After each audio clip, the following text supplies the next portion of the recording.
Managing assets in Roanex. From your dashboard, click on Assets on the left side menu. Here you will see all your assets, a list on the left with different filters, and on the right you will see their location. If you click on individual assets on the map, you can see more details about the asset, like type and last known location.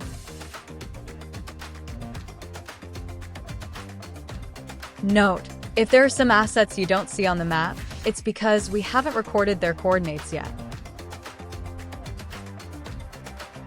If you want to see specific types, like trailers or trucks only, you can use the filters on the top. You can also filter by status.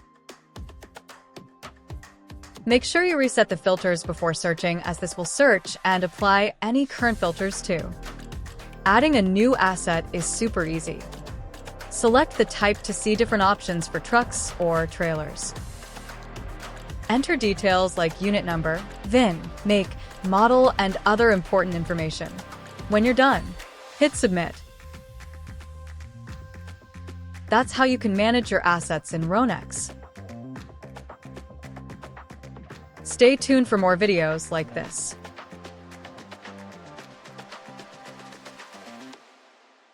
Thanks for watching.